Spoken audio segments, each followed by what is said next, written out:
El olor del café aún se mezclaba con el aroma de las páginas recién impresas cuando cerré por última vez la puerta del salón del reino. Era un martes por la mañana de primavera, y algo en mi pecho sabía que no volvería a entrar ahí como coordinador. Tal vez nunca más volvería a entrar. Mi nombre es Miguel Hernández Vega. Tengo 64 años y durante casi 3 décadas fui lo que dentro de la organización de los Testigos de Jehová llamaban un anciano ejemplar. Coordinador de congregación, presidente de comités judiciales, el hombre al que las familias acudían cuando necesitaban orientación espiritual.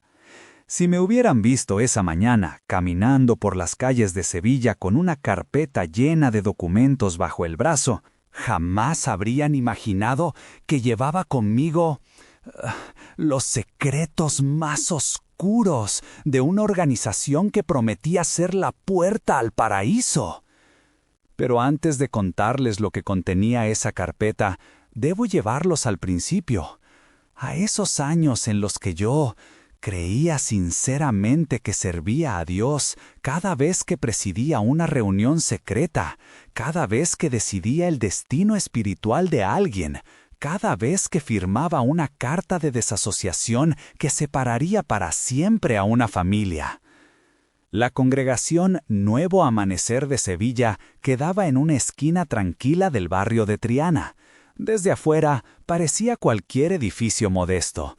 Paredes blancas, ventanas sencillas, un pequeño letrero discreto. Nada que sugiriera lo que ocurría en las salas traseras los martes por la noche, cuando se encendían las luces de las oficinas administrativas y comenzaban las reuniones que nunca aparecían en el programa oficial. Yo llegué a ese edificio por primera vez en 1987. Tenía 27 años, acababa de casarme con Carmen, y mi suegro, un anciano respetado, me había sugerido que madurar espiritualmente, participando más en la organización. Carmen y yo vivíamos entonces en un pequeño apartamento cerca de la Giralda.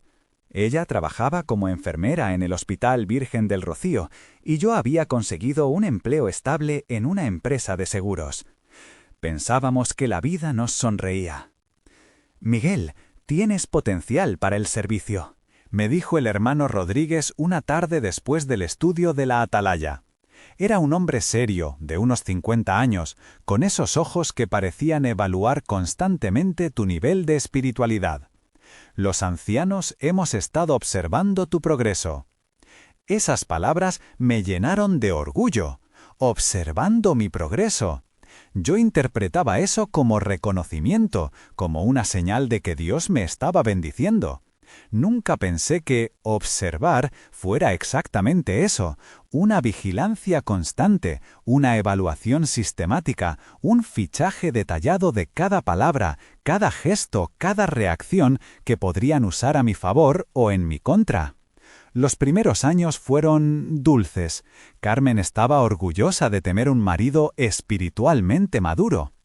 Mis padres, ambos testigos desde antes de que yo naciera, finalmente veían en mí al hijo que habían soñado. Obediente, leal, dispuesto a sacrificar tiempo y comodidades por la organización. Recuerdo las tardes de domingo que pasaba preparando discursos, estudiando publicaciones, memorizando citas bíblicas que después repetiría con la confida seguridad de quien conoce la verdad absoluta. Mi ascenso dentro de la estructura fue gradual pero constante.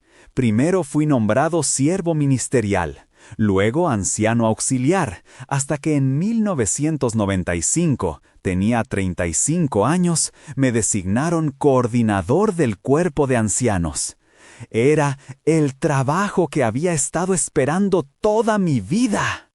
La oficina del coordinador quedaba en el segundo piso del Salón del Reino, una habitación pequeña, con una mesa de madera, 3 sillas y un archivero gris que contenía los expedientes de todos los miembros de la congregación. En esa oficina pasé los siguientes 15 años de mi vida. En esa oficina tomé decisiones que cambiaron destinos, separé familias, silencié voces y protegí secretos que, aún hoy, me quitan el sueño. Al principio todo parecía normal. Las reuniones de ancianos se centraban en asuntos administrativos, horarios de predicación, designaciones para las asambleas, casos de disciplina menores. Pero poco a poco comencé a notar que había un segundo nivel de reuniones. Conversaciones que ocurrían después de las reuniones oficiales, llamadas telefónicas a altas horas, documentos que llegaban marcados como confidencial. «Miguel», me dijo una noche el hermano Martínez, el anciano más veterano de la congregación, «hay ciertas responsabilidades que solo los coordinadores pueden manejar. Cosas que... discreción». Esa palabra, discreción, se convirtió en el centro de mi vida durante los años siguientes. Discreción para manejar casos sensibles. Discreción para proteger la reputación de la organización. Discreción para tomar decisiones que jamás debían salir de esas 4 paredes. Si me preguntas si soy feliz de haber llegado hasta aquí, de estar contándote esto a través de esta pantalla, la respuesta es compleja. No soy feliz de haber sido parte de lo que vas a escuchar. Pero sí, me siento en paz por primera vez en décadas al saber que mi silencio se acabó.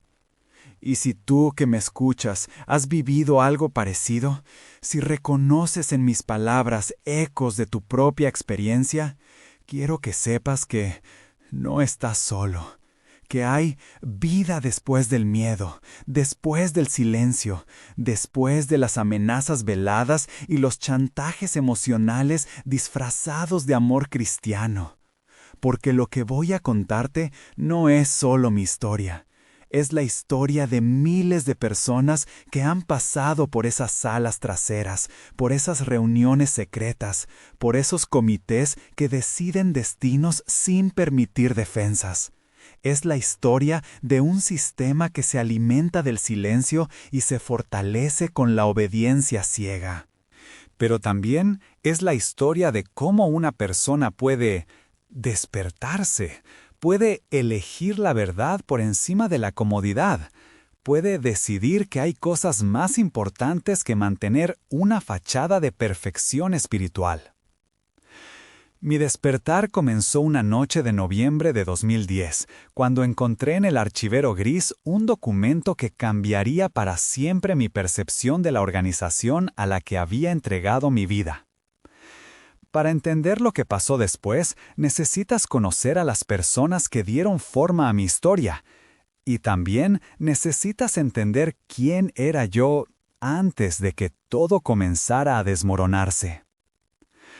Miguel Hernández Vega nació un martes 15 de marzo de 1960 en el Hospital de la Macarena, cuando Sevilla aún llevaba en sus calles el eco del régimen franquista y las primeras brisas de cambio social. Mis padres, Antonio y Esperanza, se habían bautizado como testigos de Jehová a finales de los años 50, durante esa época en que la organización crecía silenciosamente en España, reuniéndose en casas particulares porque aún no tenían reconocimiento legal. Mi infancia transcurrió entre las reuniones en el pequeño salón de los Morales, una familia que prestaba su casa para las congregaciones clandestinas, y las tardes de predicación puerta por puerta por los barrios obreros de Sevilla. Mi padre trabajaba como electricista en una empresa del Polígono Sur, y mi madre cosía uniformes escolares para una tienda del centro. Éramos una familia humilde, pero unida por esa sensación de formar parte de algo especial, de tener acceso a verdades que el resto del mundo ignoraba. Carmen Ruiz llegó a mi vida en el verano de 1985, durante una asamblea de distrito en el Palacio de los Deportes. Era una joven de 23 años, cabello castaño recogido en una cola de caballo, y esa sonrisa que iluminaba cualquier conversación. Trabajaba como enfermera y tenía esa capacidad natural para hacer que la gente se sintiera cómoda. Su familia también llevaba décadas en la organización. Su padre, el hermano Ruiz, era anciano desde principios de los años 70 y gozaba del respeto de toda la región. «Ese muchacho tiene buena presencia espiritual», le comentó su padre después de que nos presentaran. Carmen me contó eso años después, riéndose, pero en ese momento esas palabras sellaron nuestro destino. En la organización, cuando un anciano respetado da su visto bueno a una relación, las cosas fluyen naturalmente. Nos casamos en abril de 1987, en una ceremonia sencilla en el Salón del Reino de Triana. Carmen llevaba un vestido blanco modesto, sin escote ni ornamentos excesivos, cumpliendo exactamente las directrices de las publicaciones sobre bodas apropiadas. Nuestro viaje de luna de miel fue a Córdoba, donde visitamos la mezquita y paseamos por el barrio judío, hablando de nuestros planes para servir juntos a Jehová durante toda la vida. Los primeros años de matrimonio fueron tranquilos. Vivíamos en un apartamento de 2 habitaciones, cerca del río Guadalquivir. Carmen trabajaba turnos en el hospital y yo había conseguido un empleo en Seguros Mediterráneo, una empresa familiar donde mi jefe, don Rafael, valoraba mi puntualidad y mi honestidad. Nuestras tardes libres las dedicábamos a preparar las reuniones, estudiar con nuevos interesados y participar en la predicación.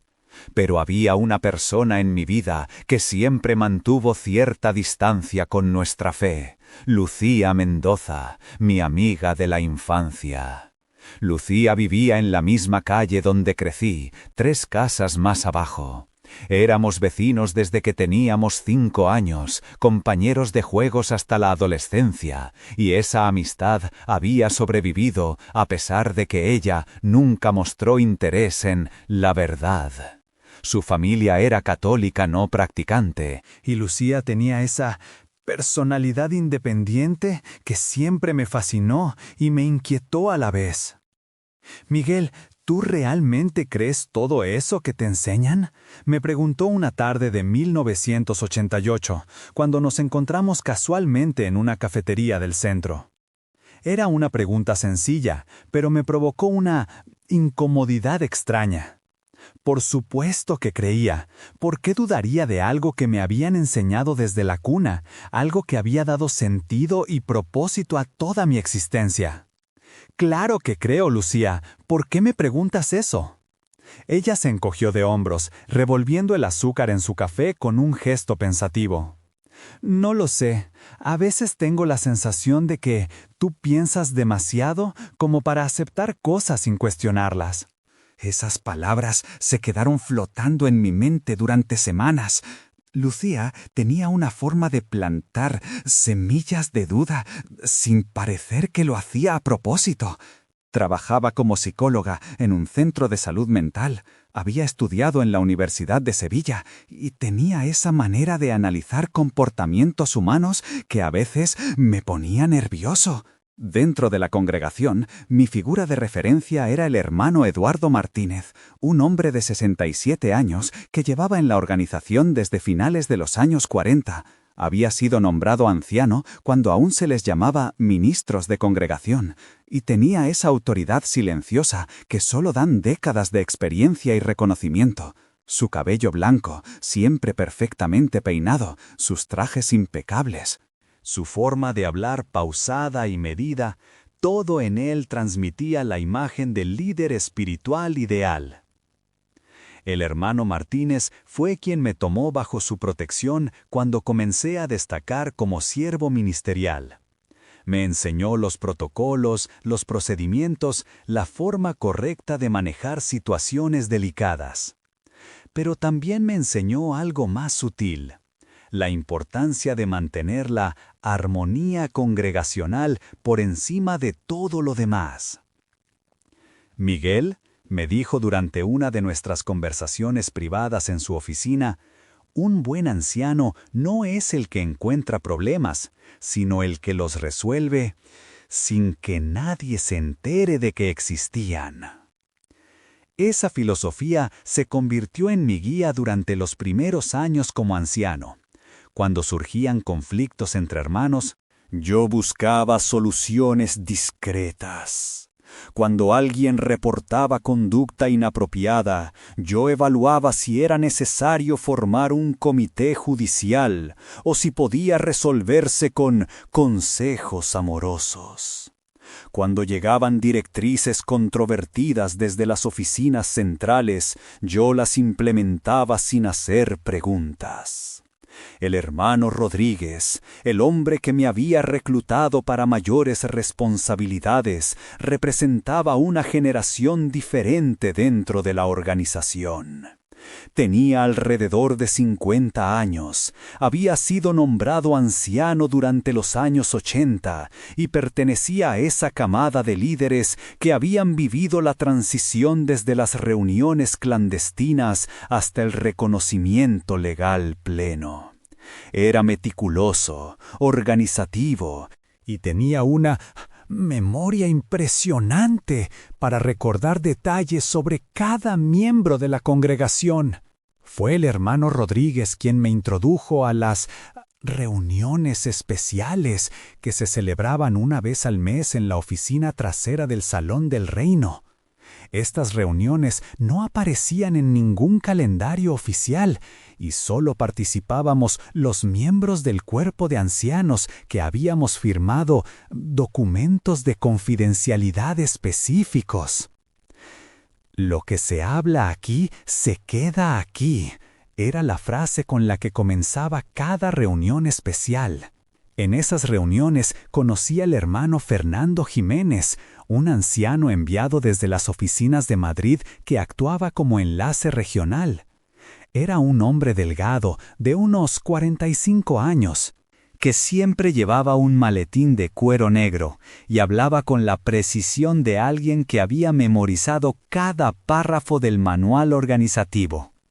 Su función era supervisar la implementación de las nuevas políticas y asegurar que las congregaciones del sur mantuvieran la pureza doctrinal.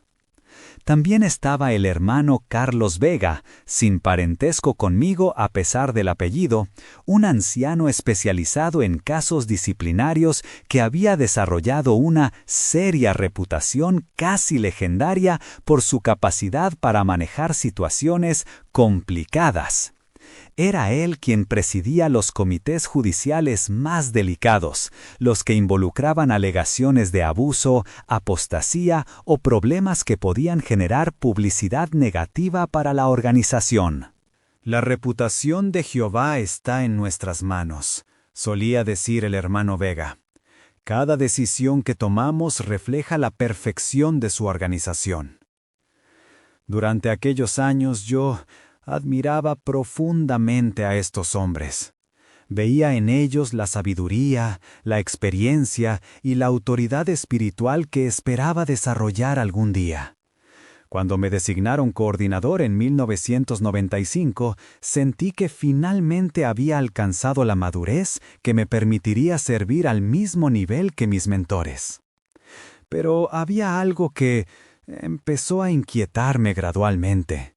La forma en que estos hombres hablaban sobre los miembros regulares de la congregación cuando no había otros presentes. Los hermanos no necesitan conocer todos los detalles, decía el hermano Martínez cuando alguien preguntaba sobre alguna decisión controvertida. Nuestra responsabilidad es protegerlos de información que podría confundirlos. Era una lógica que parecía razonable en teoría, pero que en la práctica se traducía en un sistema de información compartimentada donde las decisiones importantes se tomaban en círculos cada vez más pequeños, mientras que la congregación general solo recibía las conclusiones finales. El objeto que simbolizaba todo este sistema era el archivero gris de mi oficina, un mueble metálico de 4 cajones donde se guardaban los expedientes de cada miembro de la congregación.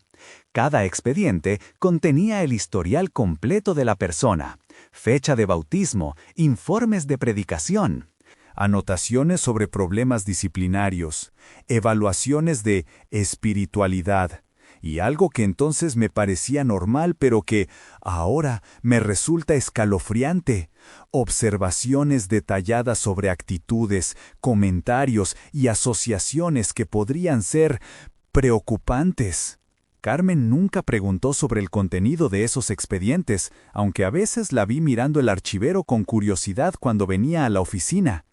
Había aprendido que ciertas cosas de mi trabajo como anciano no debían discutirse en casa, que la confidencialidad era sagrada, que incluso las esposas de los ancianos tenían límites en lo que podían conocer sobre los asuntos congregacionales. Recuerdo una noche de diciembre de 1998. Cuando llegué a casa después de una reunión especial tensa, Carmen me preparó una manzanilla y se sentó a mi lado en el sofá. ¿Todo bien en la congregación?, me preguntó con esa manera suave que tenía de indagar sin presionar. Todo bajo control, le respondí, usando la misma frase que había escuchado tantas veces de labios del hermano Martínez. Pero mientras decía esas palabras, una parte de mí comenzó a preguntarse si realmente todo estaba bajo control, o si simplemente habíamos desarrollado tal pericia para manejar las crisis que ya no podíamos distinguir entre estabilidad genuina y silencio impuesto. Esa noche, por primera vez en años, soñé con Lucía preguntándome otra vez si realmente creía todo lo que me habían enseñado. Y por primera vez, en el sueño, yo no supe qué responder. El cambio comenzó de manera tan sutil que al principio ni siquiera lo noté. Era como esos dolores de cabeza que empiezan con una molestia leve en la sien y gradualmente se extienden hasta convertirse en algo insoportable. Durante los primeros meses del año 2000, pequeños detalles comenzaron a acumularse en mi mente, creando un patrón que prefería ignorar, pero que se volvía cada vez más evidente. Todo empezó con el caso de la hermana Dolores Moreno, una mujer de 58 años que llevaba bautizada desde 1975. Dolores era viuda, vivía sola en un pequeño apartamento del barrio de Los Remedios. Y tenía esa gentileza natural que la convertía en una de las personas más queridas de la congregación. Siempre llegaba temprano a las reuniones, participaba en los comentarios con esa sinceridad que nace de años de estudio personal, y dedicaba las mañanas de sábado a predicar casa por casa con una paciencia que yo admiraba.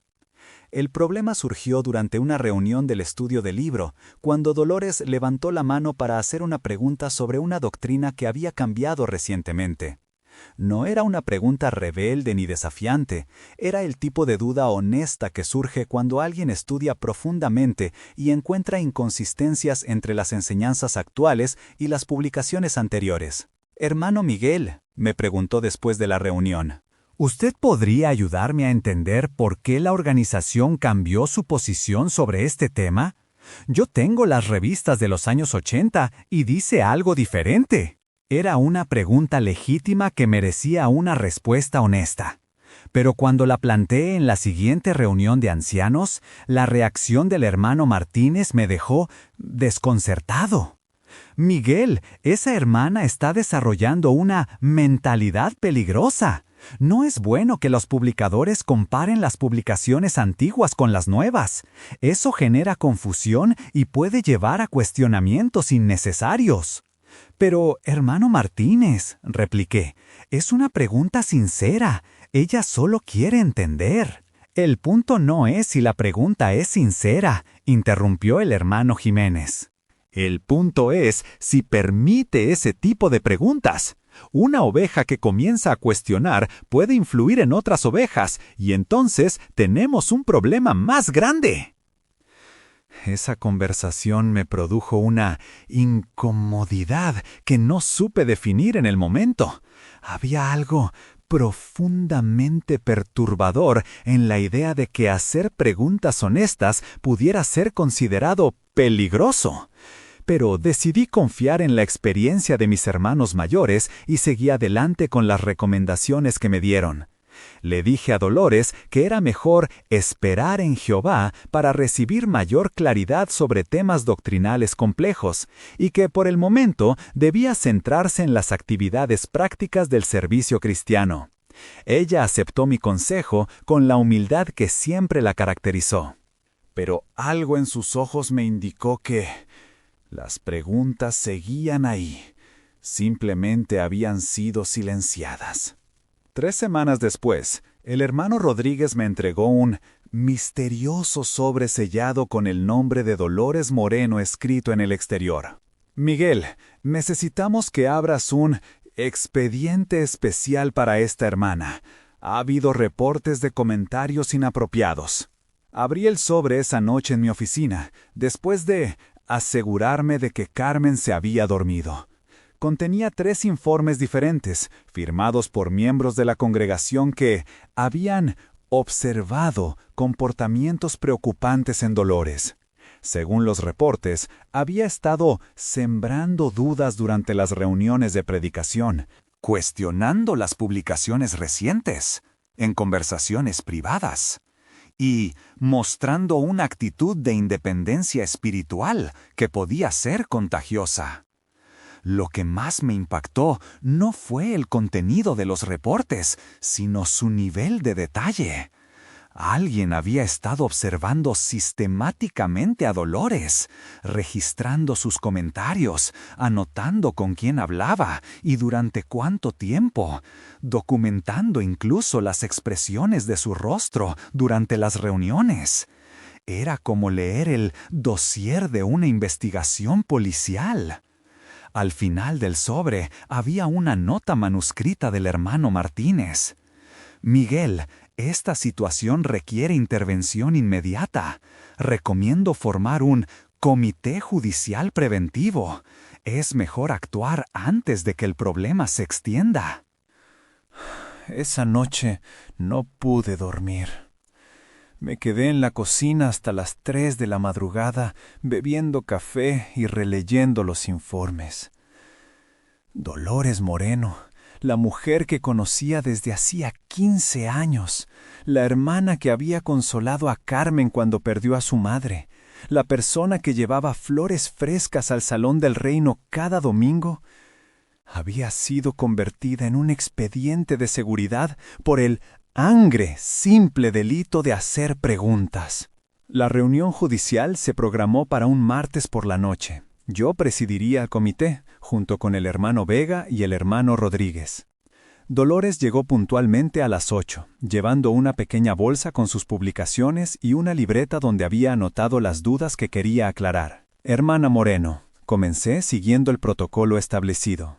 Hemos recibido informes de que usted ha estado expresando dudas sobre las enseñanzas de la organización. ¿Es eso correcto? La expresión en su rostro pasó de la expectativa a la sorpresa, y luego a algo que parecía dolor físico. Durante los siguientes 40 minutos, escuché a una mujer intentando explicar que sus preguntas nacían del amor por la verdad, no del deseo de rebelarse. Escuché a alguien que había dedicado 25 años de su vida a la organización rogar que le permitieran mantener su fe sin tener que renunciar a su capacidad de pensamiento. El hermano Vega la interrumpió a mitad de su explicación. Hermana, el problema no es si usted tiene derecho a hacer preguntas. El problema es si acepta que la organización de Jehová tiene autoridad para responder esas preguntas cuando considera apropiado hacerlo. ¿Puede usted demostrar esa humildad? Era una trampa retórica perfecta. Cualquier respuesta que no fuera sumisión total sería interpretada como orgullo espiritual y rebeldía. Dolores lo entendió y vi cómo algo se rompía en su interior. Hermanos, dijo con una voz apenas audible, yo solo quiero servir a Jehová con entendimiento. Entonces debe confiar en que Jehová proveerá el entendimiento a través de su organización en su debido tiempo, concluyó el hermano Vega. ¿Está dispuesta a hacer eso? Dolores asintió, firmó una carta de compromiso donde prometía no discutir más sus dudas con otros miembros de la congregación. Y salió de esa oficina como un fantasma de la mujer que había entrado. Pero el caso de Dolores fue solo el primero de una serie que cambiaría mi percepción sobre el funcionamiento interno de la organización. 2 meses después llegó el caso de la familia Herrera. El hermano José Herrera, un hombre de 45 años que trabajaba como mecánico, tenía un hijo de 16 años llamado David que había comenzado a hacer preguntas sobre algunas de las restricciones sociales que la organización imponía a los jóvenes. David quería saber por qué no podía ir al baile de graduación de su instituto, por qué no podía tener amigos que no fueran testigos, por qué tenía que rechazar una beca universitaria que le habían ofrecido. José vino a verme un sábado por la mañana, antes de la reunión de predicación. Tenía ojeras profundas y esa expresión de agotamiento que solo surge después de noches sin dormir. Miguel, no sé qué hacer con David. Cada vez que trato de explicarle las reglas de la organización, me hace preguntas para las cuales no tengo respuestas. Y lo peor es que algunas de sus preguntas me parecen razonables. Le sugerí que trajera a David para una conversación pastoral, pensando que podría ayudar al muchacho a entender mejor los principios bíblicos que respaldaban las reglas organizativas. Pero cuando informé sobre la situación en la reunión de ancianos, la respuesta fue inmediata y alarmante. Ese joven está siendo influenciado por el espíritu de independencia que caracteriza a esta generación, declaró el hermano Jiménez. Necesitamos actuar antes de que infecte a otros jóvenes de la congregación. Se decidió que David sería sometido a un programa de readaptación espiritual que incluía reuniones semanales con ancianos designados, restricción de actividades sociales fuera de la congregación y supervisión constante durante las actividades de predicación. Además, se le prohibió hacer comentarios durante las reuniones hasta que demostrara una actitud más humilde. José me confesó semanas después que David había comenzado a desarrollar síntomas de ansiedad. El muchacho había perdido peso, tenía pesadillas frecuentes, y había comentado que se sentía como si estuviera viviendo en una prisión. ¿Esto es normal, Miguel?, me preguntó José con una voz cargada de angustia. ¿Es así como debe sentirse mi hijo por servir a Jehová? No supe qué responderle, porque la verdad era que yo mismo había comenzado a sentir algo parecido. El punto de inflexión llegó en septiembre de 2001, durante una reunión especial convocada para discutir las nuevas directrices sobre el manejo de casos de abuso sexual dentro de las congregaciones. El hermano Jiménez había venido desde Madrid con documentos específicos que debían ser implementados inmediatamente. «Hermanos», comenzó esa noche, «es importante que entiendan que cualquier alegación de abuso sexual debe ser manejada con extrema discreción. La reputación de la organización está en juego». Los documentos que nos entregó contenían protocolos detallados sobre cómo investigar, documentar y resolver casos de abuso sin involucrar a las autoridades seculares.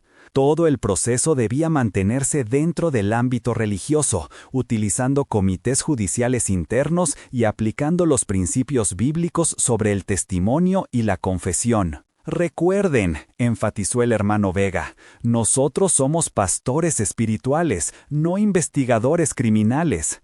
Nuestra responsabilidad es proteger la pureza de la congregación y ayudar a las víctimas a sanar espiritualmente.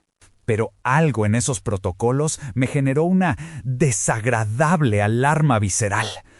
Había demasiado énfasis en proteger la imagen de la organización y muy poco en proteger a las víctimas reales.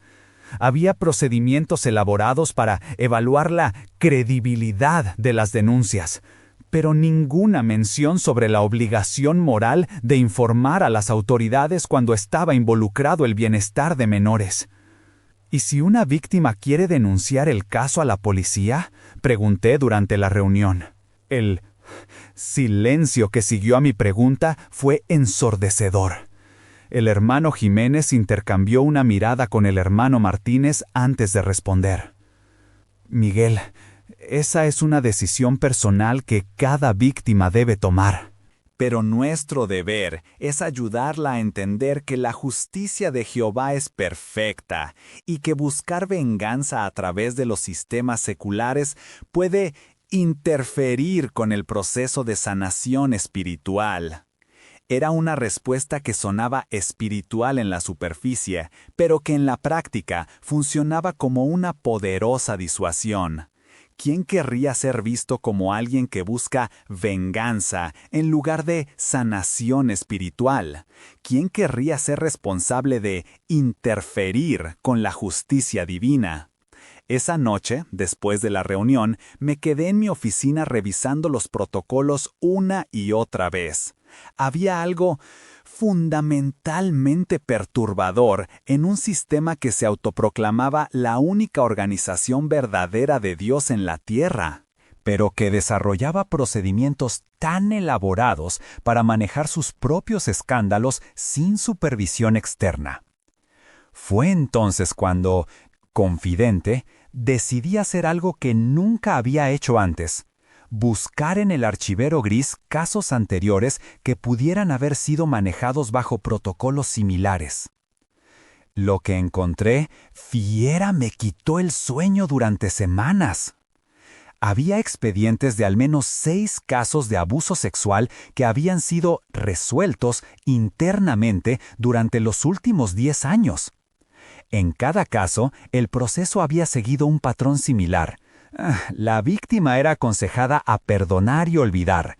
El perpetrador recibía disciplina espiritual que raramente incluía expulsión permanente, y todo el asunto se archivaba bajo estricta confidencialidad. En uno de los casos, una niña de 12 años había denunciado abusos repetidos por parte de un anciano de otra congregación.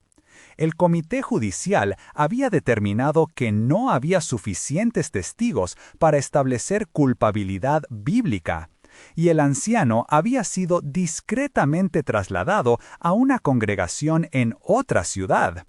La niña y su familia habían sido instruidas a no hablar del tema para evitar divisiones en la congregación. En otro caso, un joven de 15 años había reportado abusos por parte de su padre adoptivo, también anciano. El comité había determinado que el muchacho tenía problemas de comportamiento que podrían haber provocado las situaciones inapropiadas. El padre había recibido consejo amoroso y había conservado sus privilegios congregacionales. Cada expediente terminaba con la misma nota estándar: caso resuelto según protocolos organizativos, asunto cerrado, confidencialidad requerida. Cerré el último expediente sintiendo náuseas físicas. No era solo horror por los casos específicos. Era la comprensión súbita de que formaba parte de un sistema diseñado para protegerse a sí mismo a costa de las víctimas más vulnerables. Esa noche llegué a casa pasadas las 11. Carmen estaba viendo televisión en el sofá, esperándome con esa paciencia que había caracterizado nuestro matrimonio durante 14 años. ¿Todo bien?, me preguntó, como hacía cada noche. Por primera vez desde que había sido nombrado anciano, consideré contarle la verdad. Pero las palabras se atascaron en mi garganta. ¿Cómo explicarle que la organización a la cual habíamos entregado nuestras vidas estaba construida sobre un sistema de silencio y encubrimiento? ¿Cómo decirle que Yo había sido cómplice de ese sistema durante años sin siquiera darme cuenta. Solo cansado, murmuré, besándola en la frente antes de irme a duchar. Pero bajo el agua caliente, mientras el vapor empañaba el espejo del baño, tomé una decisión que cambiaría el resto de mi vida. Comenzaría a documentar todo lo que veía, todo lo que sabía, todo lo que había sido forzado a callar. No tenía un plan específico, no sabía qué haría con esa información o cuándo la usaría. Solo sabía que no podía seguir siendo parte de un sistema que destruía vidas mientras se escudaba en la autoridad divina. Al día siguiente compré una pequeña libreta de cuero negro y comencé mi propio archivo personal. Cada reunión especial, cada caso sensible, cada decisión controvertida quedó registrada con fecha, hora, personas presentes y detalles específicos. Era mi propia versión del archivador gris, pero esta vez documentando la verdad que la organización prefería mantener oculta. Durante las siguientes semanas, mi comportamiento en las reuniones de ancianos comenzó a cambiar sutilmente. Hacía más preguntas, pedía justificaciones para decisiones que antes había aceptado sin cuestionamiento. Sugería alternativas que priorizaran el bienestar de las personas sobre la imagen organizativa. El hermano Martínez fue el primero en notar el cambio. «Miguel, últimamente pareces diferente. ¿Hay algo que te esté preocupando?» Era una pregunta aparentemente inocente, pero cargada de subtexto. En la dinámica organizativa, cuando un líder superior observa cambios en tu comportamiento, es tanto una expresión de preocupación como una férrea advertencia sutil. «Solo estoy tratando de asegurarme de que tomamos las mejores decisiones para la congregación», respondí. «Por supuesto», sonrió, pero sus ojos no sonreían. «Solo recuerda que la unidad es fundamental. Cuando los ancianos no están unidos, los hermanos lo perciben, y eso puede generar inestabilidad». Era el primer disparo de advertencia. El mensaje era claro: mantente en línea o enfrentarás consecuencias. Pero ya era demasiado tarde. Había visto demasiado, sabía demasiado, y había comenzado a entender que mi silencio me convertía en cómplice de un sistema que causaba daño real a personas reales. La ruptura definitiva llegó 3 meses después, cuando llegó a mi oficina un caso que haría imposible cualquier vuelta atrás. El caso llegó un lunes por la mañana de febrero de 2002. Carmen se había ido temprano al hospital para un turno doble. Y yo estaba en la oficina revisando los informes de predicación cuando el hermano Rodríguez apareció en mi puerta con una expresión que nunca le había visto antes. Tenía ojeras profundas y esa palidez que surge después de una noche sin dormir. «Miguel, necesitamos hablar inmediatamente, en privado». Cerró la puerta detrás de sí y se sentó frente a mi escritorio con movimientos tensos, como si cada músculo de su cuerpo estuviera en estado de alerta. «Anoche recibí una llamada de Madrid. Hay una situación complicada que requiere manejo inmediato». Abrió su maletín y extrajo una misteriosa carpeta manila sellada con cinta adhesiva roja. El tipo de material que solo habíamos visto en casos extraordinariamente sensibles. «Miguel, lo que vas a leer ahora está clasificado al más alto nivel. Solo 3 ancianos en toda Andalucía tienen acceso a esta información. El hermano Jiménez me ha autorizado a incluirte porque tu discreción ha sido ejemplar durante estos años». La palabra ejemplar resonó en mi mente con un sarcástico amargo. ¿Ejemplar en qué? ¿En mi capacidad de mantener secretos? ¿En mi habilidad para silenciar víctimas? ¿En mi eficiencia para proteger la reputación organizativa por encima de la disgustosa justicia humana básica? Abrí la carpeta y leí el documento que cambiaría para siempre mi relación con la organización que había definido mi identidad durante 40 años. Era un informe detallado sobre el hermano Fernando Sánchez, un anciano de 52 años que había sido supervisor de circuito durante la década anterior. Sánchez había sido acusado por 7 víctimas diferentes en 4 congregaciones distintas de abuso sexual sistemático durante visitas pastorales.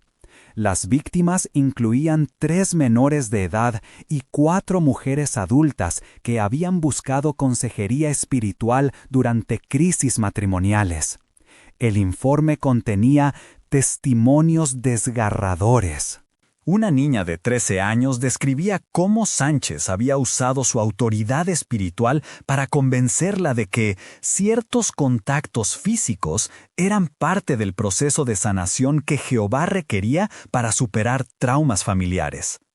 Una mujer de 35 años relataba cómo había sido manipulada durante sesiones de consejería matrimonial cuando buscaba ayuda para lidiar con un esposo violento.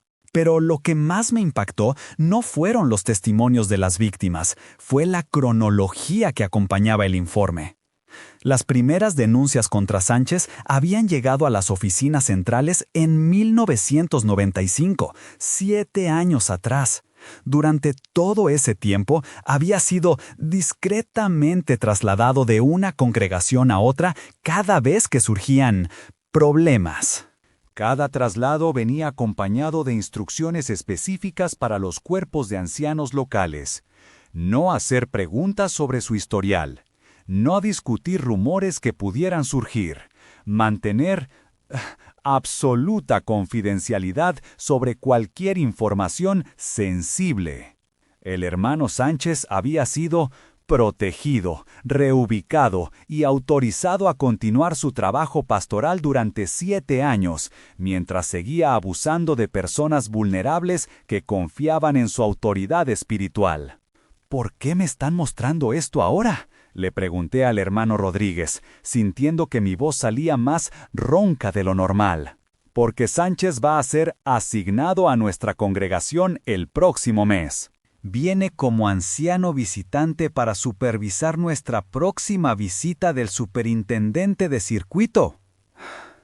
Las palabras cayeron sobre mí como bloques de hielo. No solo habían protegido a un depredador durante años, sino que ahora lo estaban enviando a mi congregación, a las familias bajo mi cuidado pastoral, a las mismas personas que habían confiado en mi liderazgo espiritual. Hermano Rodríguez, no puedo permitir que este hombre tenga acceso a nuestra congregación, no después de leer esto. Su expresión se endureció inmediatamente. Miguel, tu trabajo no es permitir o no permitir. Tu trabajo es implementar las decisiones que vienen de arriba.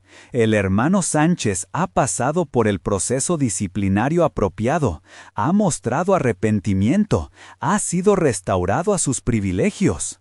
Cuestionarlo sería cuestionar la justicia de Jehová. ¿La justicia de Jehová? ¿O la justicia de hombres que han decidido que proteger la reputación organizativa es más importante que proteger a víctimas inocentes?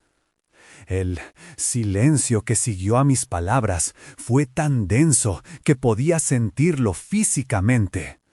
El hermano Rodríguez me miró como si acabara de blasfemar en el lugar más sagrado. Miguel, creo que estás permitiendo que las emociones nublen tu juicio espiritual. Esta conversación nunca ocurrió. Este documento nunca existió, y el hermano Sánchez será recibido en nuestra congregación con el respeto que merece su posición. ¿Está claro? En ese momento, algo se rompió dentro de mí. No fue una decisión racional o calculada. Fue una ruptura visceral, como cuando un hueso fracturado finalmente cede bajo presión acumulada durante años. No, dije, sorprendiéndome por la firmeza de mi propia voz. No está claro, y no voy a ser parte de esto. Me levanté de mi escritorio, caminé hasta el archivero gris y comencé a sacar los expedientes que había estado documentando secretamente durante meses. El caso de Dolores Moreno, el archivo de David Herrera, los 6 casos de abuso que habían sido resueltos internamente. Toda la evidencia que había recopilado sobre el funcionamiento real del sistema que habíamos jurado proteger. Miguel, ¿qué crees que estás haciendo? Lo que debería haber hecho años atrás. Contar la verdad. El hermano Rodríguez se puso de pie tan rápidamente que su silla rodó hasta chocar contra la pared. Si sacas esos documentos de esta oficina, estarás cometiendo traición contra la organización de Jehová. Serás marcado como apóstata. Perderás a tu familia, tu comunidad, todo lo que has construido durante décadas. ¿Realmente estás dispuesto a destruir tu vida por defender a personas que probablemente están exagerando sus experiencias? Sus palabras contenían todas las amenazas que había visto usar contra otros durante mis años como anciano, el chantaje emocional disfrazado de preocupación espiritual. La disgustado manipulación psicológica envuelta en terminología religiosa. El disgustado sistema de control social que convertía la disidencia en traición y el pensamiento crítico en apostasía. Pero por primera vez en mi vida adulta, confident, esas amenazas no me intimidaron, porque finalmente entendí algo fundamental. Un sistema que necesita amenazas para mantener la lealtad no es un sistema que merezca lealtad. Hermano Rodríguez, le dije mientras continuaba guardando documentos en mi maletín, durante años he escuchado hablar sobre la verdad que supuestamente defendemos. Hoy, confident, he decidido que voy a vivir de acuerdo con esa palabra. Voy a contar la verdad sobre lo que hemos hecho, sobre lo que hemos callado, sobre lo que hemos permitido en nombre de Dios. Salí de esa oficina por última vez como coordinador de congregación, llevando conmigo la evidencia que había recopilado y una con firmeza cristalina sobre lo que tenía que hacer. El hermano Rodríguez me siguió hasta el estacionamiento. «Miguel, esto es un error terrible. Te estás dejando llevar por el orgullo. Piensa en Carmen, piensa en tu familia, piensa en todo lo que vas a perder». Me detuve junto a mi coche y me volví para mirarlo una última vez. «Hermano Rodríguez, durante años pensé que mi trabajo era proteger la organización. Hoy he entendido que mi trabajo debería haber sido proteger a las personas, y eso es exactamente lo que voy a hacer». Conduje hasta casa con las manos temblorosas, sabiendo que acababa de cruzar una línea desde la cual no había vuelta atrás, pero por primera vez en años podía respirar profundamente sin sentir el peso del silencio aplastando mi conciencia. Carmen estaba en la cocina preparando la cena cuando llegué. Al verme, supo inmediatamente que algo había cambiado. «Miguel, ¿qué ha pasado?». Le conté todo. El caso de Sánchez, los años de encubrimiento, mi decisión de renunciar y exponer la verdad. Mientras hablaba, vi cómo su expresión pasaba del shock a la comprensión y finalmente a algo que parecía alivio. «¿Sabes qué, Miguel?», me dijo cuando terminé de hablar. «Esta es la primera vez en años que te veo parecer tú mismo». Esa noche, tomados de la mano en nuestro sofá, decidimos juntos que construiríamos una nueva vida, basada en valores auténticos, no en obediencia ciega a hombres que habían confundido autoridad religiosa con impunidad moral. Al día siguiente comenzaría el proceso de documentar y publicar todo lo que sabía. Perdería mi posición, mi comunidad, probablemente la relación con mis padres y muchos amigos. pero ganaría algo que había perdido sin darme cuenta durante años: mi integridad personal y la capacidad de mirarme al espejo sin sentir vergüenza. Los días que siguieron a mi renuncia se extendieron como una eternidad medida en minutos. Carmen había pedido una semana de vacaciones en el hospital, oficialmente para atender asuntos familiares urgentes. Pero en realidad, para acompañarme durante lo que ambos sabíamos sería la sad desintegración de todo lo que habíamos conocido como normalidad. El primer desafío fue práctico: cómo documentar años de disgustados abusos sistemáticos sin violar las leyes de privacidad, pero asegurándome de que la información llegara a quienes pudieran actuar. Pasé 3 días organizando los expedientes en mi mesa del comedor, creando copias fotográficas de los documentos más importantes y redactando un informe cronológico que mostrara los patrones de encubrimiento sin mencionar nombres específicos de víctimas. Carmen se convirtió en mi copiloto silenciosa durante este proceso. Me traía café cada 2 horas, ordenaba las hojas según las fechas que yo le indicaba, y ocasionalmente se detenía para leer por encima de mi hombro algún sad testimonio particularmente desgarrador. «Miguel», me dijo una tarde mientras organizábamos las fotocopias, «¿tú sabías que todo esto estaba pasando cuando yo venía a visitarte a la oficina?» La pregunta me atravesó como una lámina fría. Durante años, Carmen había entrado a esa oficina para traerme almuerzo o simplemente para saludarme después de sus turnos en el hospital.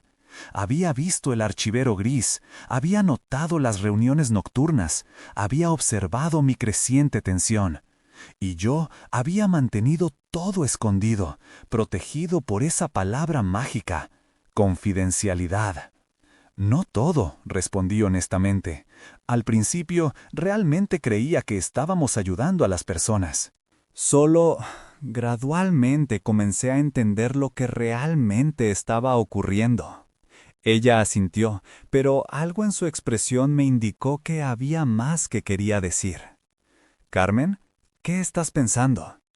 «Es que hay cosas que nunca te comenté porque pensé que tú ya lo sabías».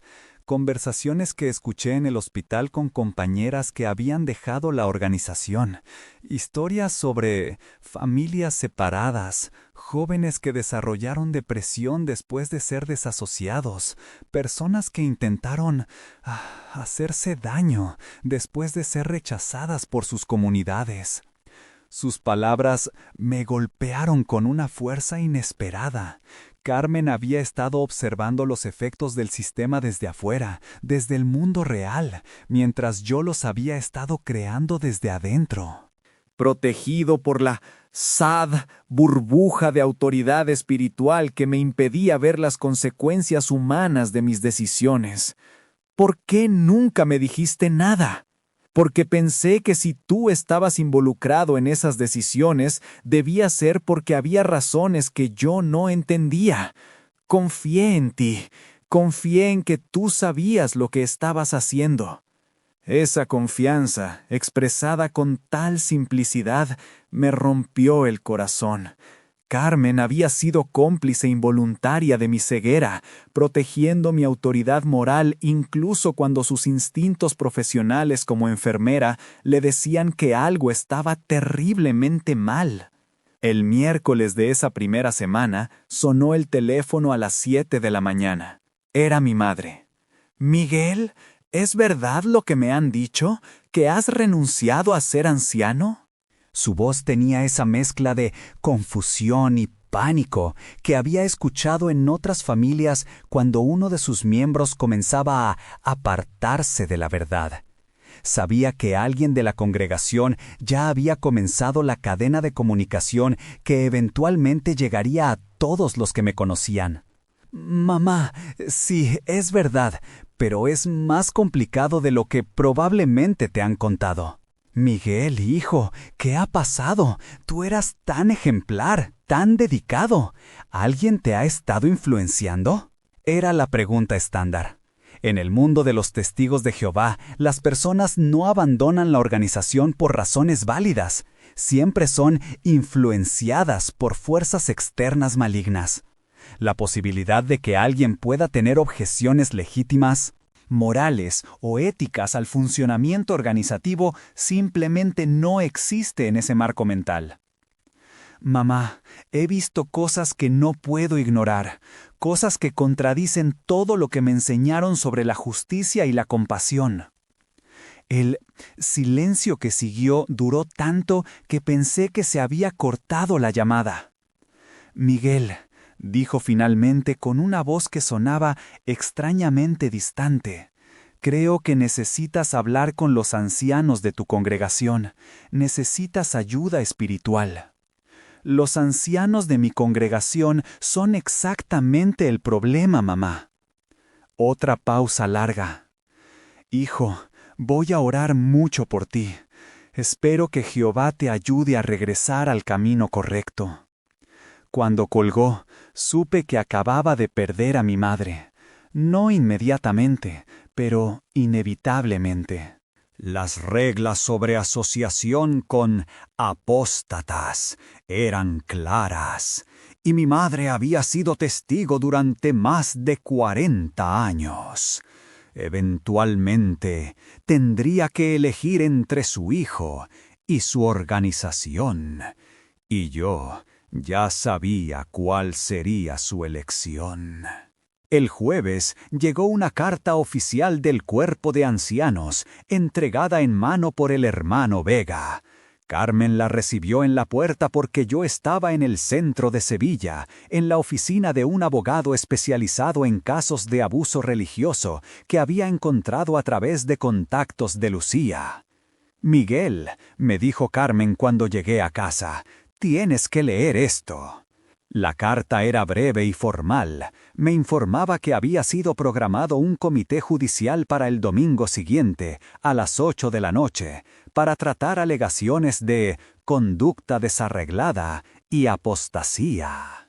Se me daba la opción de presentarme voluntariamente o ser juzgado en ausencia. En cualquier caso, se tomaría una decisión sobre mi estatus dentro de la organización. Leí la carta 3 veces, sintiendo una mezcla extraña de rabia y alivio. Rabia porque utilizaban el mismo sistema que habían usado para silenciar a tantas víctimas. Alivio porque finalmente el proceso había comenzado y pronto estaría libre de cualquier pretensión de lealtad organizativa.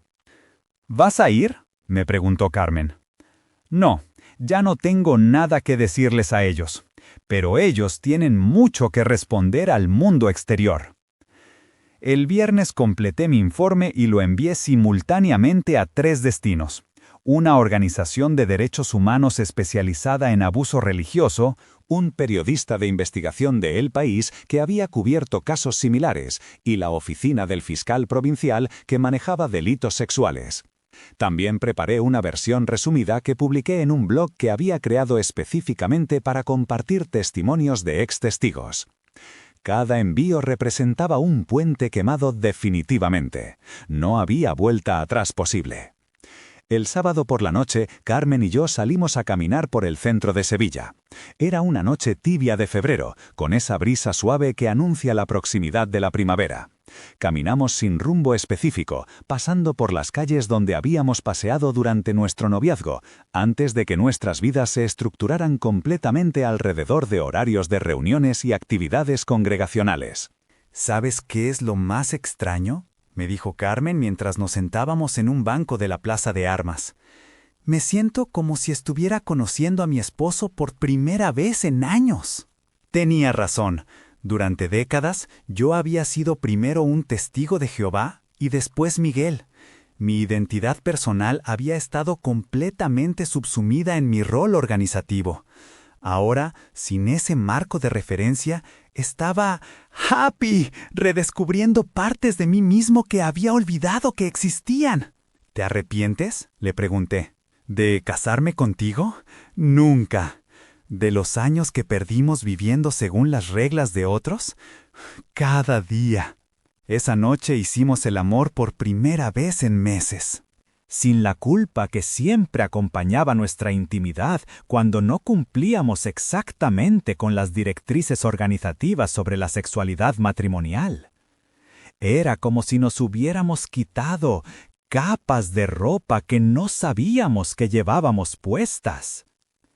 El domingo, a las 8:05 de la noche, mientras el comité judicial se reunía para juzgarme en ausencia, Carmen y yo estábamos cenando en un pequeño restaurante cerca de la Giralda.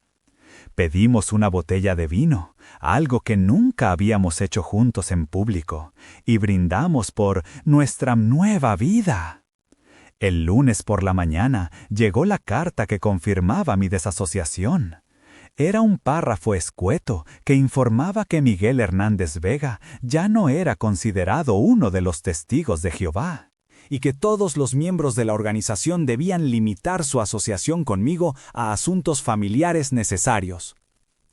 Con esa carta, perdí oficialmente a mi comunidad, mis amigos de décadas, mis padres, mis suegros, y cualquier conexión social que hubiera tenido fuera del matrimonio. Pero también perdí el peso de mantener secretos que me estaban matando lentamente. Esa misma semana, el periodista de El País me contactó para una entrevista. La Organización de Derechos Humanos me invitó a participar en un panel sobre abuso religioso. El fiscal provincial abrió una investigación preliminar basada en mi documentación. Carmen regresó al hospital después de su semana de vacaciones con una energía renovada que sus colegas notaron inmediatamente. Por primera vez en años, podía hablar libremente sobre las inconsistencias que había observado entre los valores que predicábamos y las acciones que tomábamos. Es como si hubiera estado conteniendo la respiración durante décadas, me dijo una tarde, y finalmente pudiera volver a respirar normalmente. Comenzamos a reconstruir nuestras vidas sobre nuevos cimientos. Compramos libros que habían estado prohibidos, vimos películas que habían sido censuradas, exploramos ideas que habían sido declaradas peligrosas. Era aterrador y liberador al mismo tiempo, como aprender a caminar después de años de parálisis. Pero lo más importante fue que comenzamos a recibir mensajes de personas que habían leído mi testimonio online.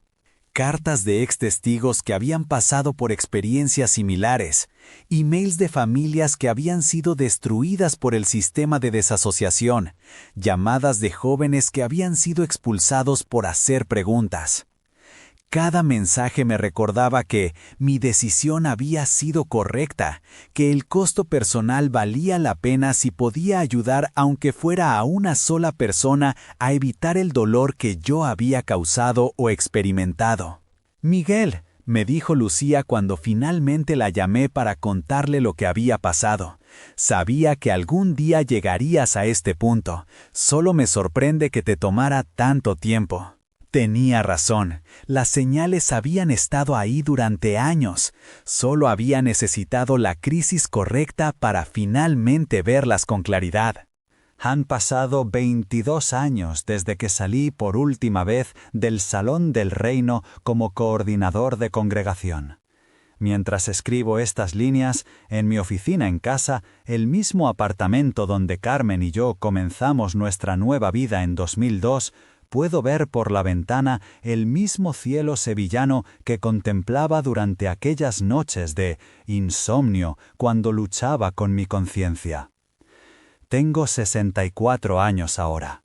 Carmen cumplió 60 el mes pasado y celebramos con una cena íntima en el mismo restaurante donde brindamos por nuestra libertad hace más de 2 décadas. Ella se jubiló el año pasado, después de 40 años como enfermera, y yo sigo trabajando como consultor independiente para organizaciones que ayudan a víctimas de abuso religioso. Nuestra vida no se reconstruyó de la noche a la mañana. Los primeros años fueron difíciles, marcados por episodios de depresión, noches de llanto cuando el aislamiento social se volvía insoportable. y esa sensación constante de estar navegando sin mapa en un mundo que habíamos sido entrenados a considerar hostil y peligroso. Perdimos a mis padres, como sabía que sucedería. Mi madre murió en 2018 sin haber vuelto a dirigirme la palabra después de aquella última llamada telefónica. Mi padre la siguió 2 años después. Ambos murieron fieles a la organización, convencidos hasta el final de que su hijo había sido engañado por Satanás. No asistí a sus funerales. No habría sido bienvenido. Pero Carmen y yo visitamos sus tumbas en silencio, llevando las flores que sabía que mi madre había amado durante toda su vida. También perdimos la relación con los suegros de Carmen, amigos de décadas, y esa sensación de pertenencia comunitaria que había definido nuestras identidades durante tanto tiempo. Pero ganamos algo que no habíamos anticipado: relaciones auténticas basadas en afecto real, no en obligación religiosa. Lucía se convirtió en nuestra hermana elegida. Fue ella quien nos ayudó a navegar los primeros años de libertad, quien nos presentó a sus amigos mundanos. Descubrimos que eran personas tan normales y decentes como cualquiera, quien nos enseñó que se puede vivir una vida ética sin necesidad de supervisión organizativa constante. ¿Saben lo que más me gusta de ustedes ahora?, nos dijo durante una cena navideña hace unos años. Que ya no hablan como si estuvieran recitando una revista, hablan como personas reales con opiniones propias. Tenía razón. Durante décadas, nuestras conversaciones habían estado llenas de frases prefabricadas, citas memorizadas y expresiones que reflejaban el pensamiento organizativo más que nuestros sentimientos genuinos. Aprender a expresar pensamientos originales, a cuestionar ideas sin sentir culpa, a cambiar de opinión cuando recibíamos nueva información, fue como aprender un idioma completamente nuevo. El trabajo con víctimas de abuso religioso se convirtió en mi forma de redención personal. No puedo deshacer el daño que causé durante mis años como anciano, pero puedo usar esa experiencia para ayudar a otros que han pasado por situaciones similares. He trabajado con cientos de extestigos durante estas 2 décadas, escuchando historias que me recuerdan constantemente por qué mi decisión fue necesaria. Cada persona que me contacta trae una variación del mismo patrón: años de obediencia ciega, dudas gradualmente crecientes, un momento de crisis que fuerza una decisión, y luego el doloroso proceso de reconstruir una identidad fuera de la estructura que había definido todo su mundo. Miguel, me escribió una joven de 28 años el mes pasado. Tu testimonio me ayudó a entender que no estoy loca por cuestionar cosas que no tienen sentido. Pensé que era la única que se sentía así.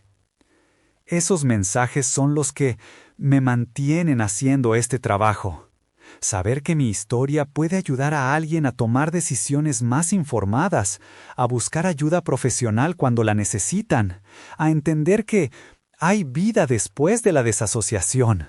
Carmen encontró su propia forma de sanar trabajando como voluntaria en un centro de crisis para mujeres que han sufrido violencia doméstica.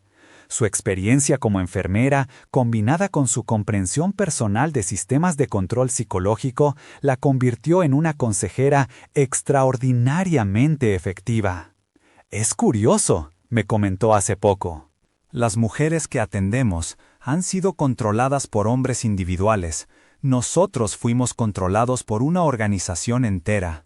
Pero los patrones son casi idénticos: aislamiento, dependencia emocional, amenazas de abandono, manipulación de la culpa.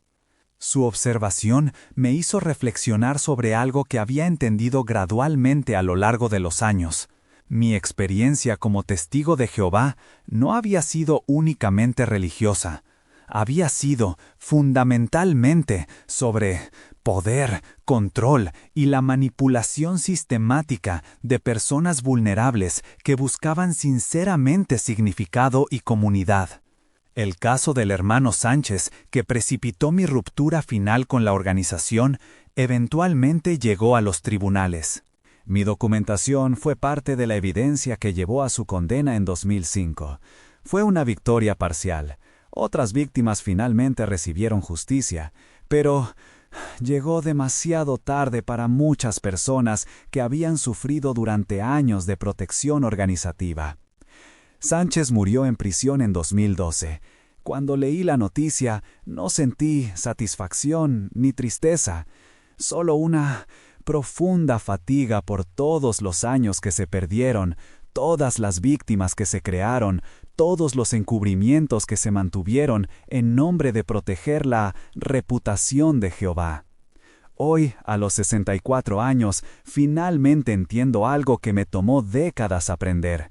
La verdadera espiritualidad no requiere instituciones que demanden obediencia ciega.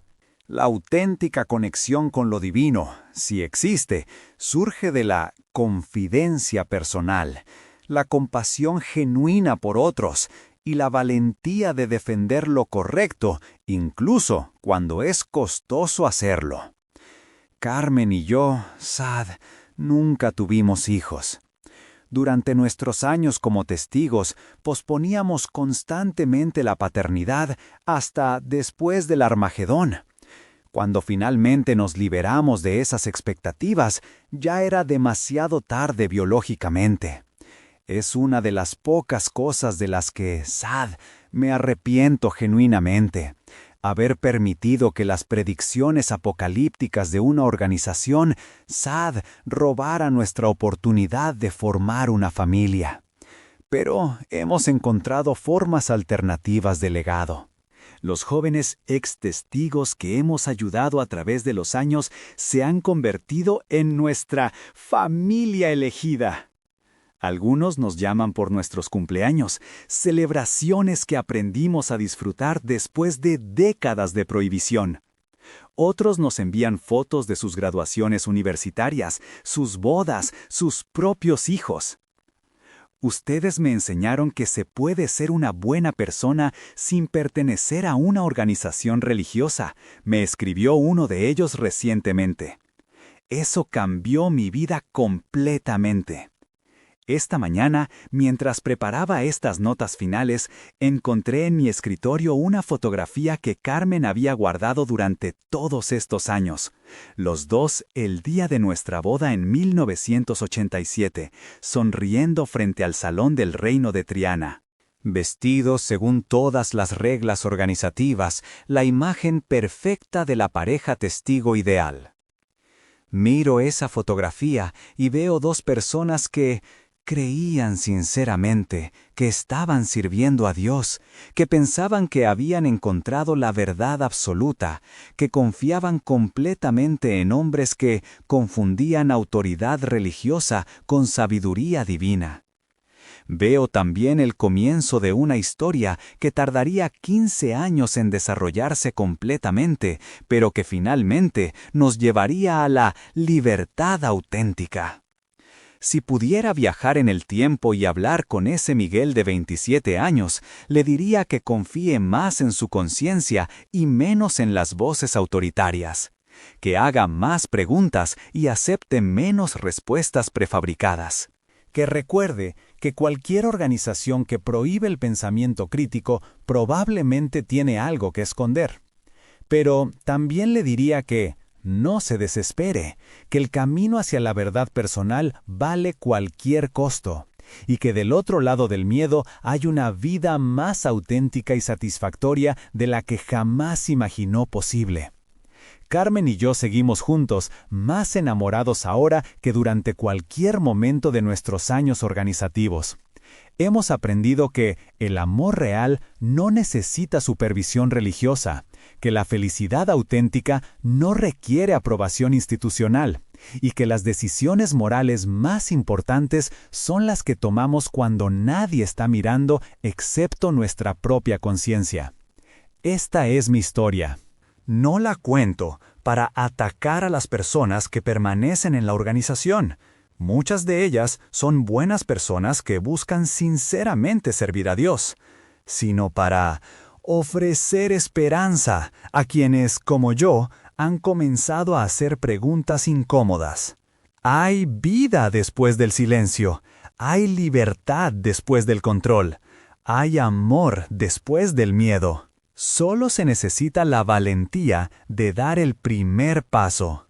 Esta es una historia real, compartida por uno de nuestros suscriptores.